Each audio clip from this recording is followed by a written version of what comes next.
অন্যদিকে শপথ গ্রহণ অনুষ্ঠানে যোগ দেওয়ার জন্য ইতিমধ্যেই দিল্লিতে পৌঁছে গিয়েছেন বাংলাদেশের প্রধানমন্ত্রী শেখ হাসিনা। পৌঁছেছেন মরিশাসের প্রধানমন্ত্রী প্রবীণ জগনাউথ।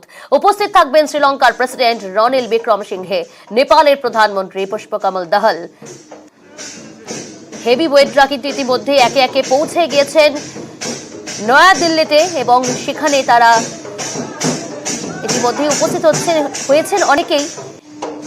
নিরাপত্তা যথেষ্ট জোরদার করা হয়েছে। দেশ বিদেশের মোট ৮,০০০ অতিথি আমন্ত্রিত। এছাড়াও রূপান্তরকামী, সাফাই কর্মী, শিক্ষক, পড়ুয়াদের এই অনুষ্ঠানে আমন্ত্রণ জানানো হয়েছে।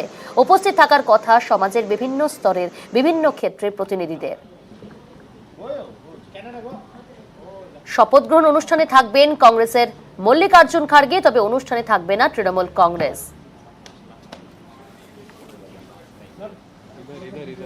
इधर आ जाओ, इधर आओ ना, इधर आ जाओ, इधर सामने ही खड़े हैं ना। अरे भाई ऐसे थोड़ी होता है।